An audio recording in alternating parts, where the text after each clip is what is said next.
On the Border is the third studio album by American rock band The Eagles, released on March 22, 1974.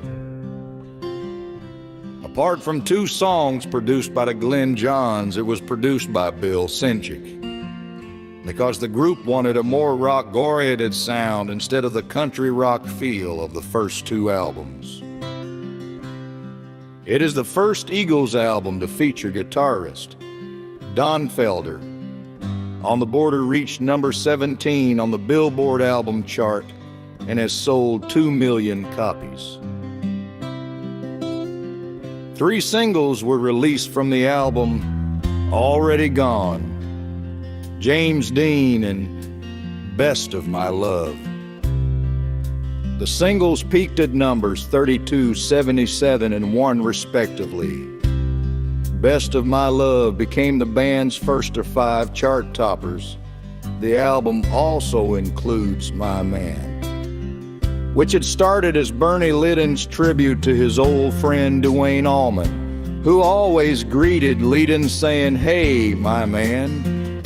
Hence the name of the song, and who had died in 1971 in a motorcycle accident. My Man eventually also became a tribute to Liddon's old bandmate and friend Graham Parsons, who had died of a drug overdose the year prior at Joshua Tree National Monument. In southeastern California, Liddon and Parsons had played together in the pioneer country rock band, the Flying Burrito Brothers, before Liddon joined the Eagles. This is the earliest album by the Eagles to have been released in quadraphonic surround sound. It was released on quadraphonic 8-track tape and CD 4 LP. A hidden message carved into the run-out groove of some vinyl LP copies reads, "He who hesitates is lunch." The album was initially produced by Glenn Johns and recorded at Olympic Studios in London. But during the making of the album, disagreement arose between the Eagles and Johns as the band tried to lean towards a more hard rock sound. They felt that Johns was overemphasizing their country-influenced rock sound.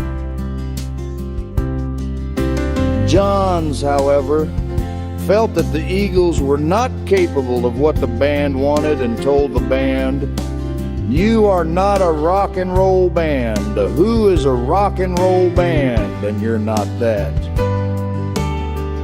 The band, Glenn Frey in particular, but not Don Henley, were also unhappy with the no-drug policy of Johns during the recording. Furthermore, they did not feel at home recording in London. The band was concerned about the lack of success of the previous album, Desperado, and were more assertive in wanting more input into the album, which Johns was unwilling to allow. The Eagles spent 6 weeks recording in London, with both the band and the producer becoming frustrated with each other, leading to frequent arguments between Johns and Frey. The band then took a break, decided to find a new producer, and discarded all the recordings except for 2 usable tracks, Best of My Love and You Never Cry Like a Lover.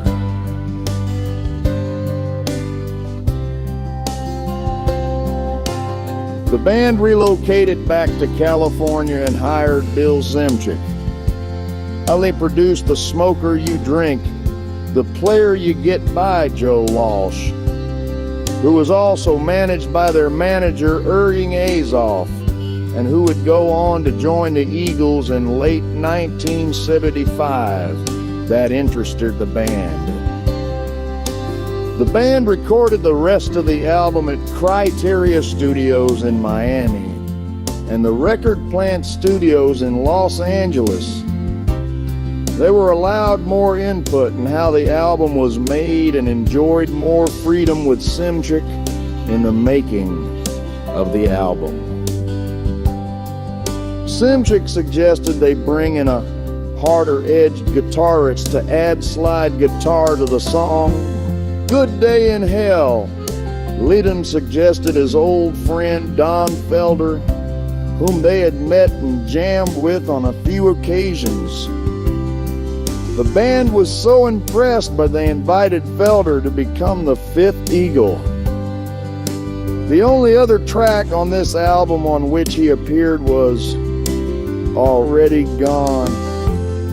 They credited him as a late arrival on the album's liner notes. On the difference in sound between John's and Simchick's productions, Henley said, "There's a lot less echo with Bill, for one thing. There's more of a raw and funky presence. Glenn had a stamp he put on his records, which is a deep echo that is really smooth like ice cream." He thought that the production on the two songs that Johns produced was good and necessary. Fry, however, found that LA country rock records were all too smooth and glassy and wanted a tougher sound. Their friend and collaborator J.D. Siler ascribed the change of producer to Eagle's desire to get more of a live, thin sound on the albums. The first two singles released were more laborious. Fry was reluctant to release the Johns produced Best of My Love as a single and held off its release for some months. However, when it was finally released, the label had truncated the song without the band's knowledge or approval so that it would be more radio friendly. Best of My Love would become their biggest hit thus far and their first #1 on the charts.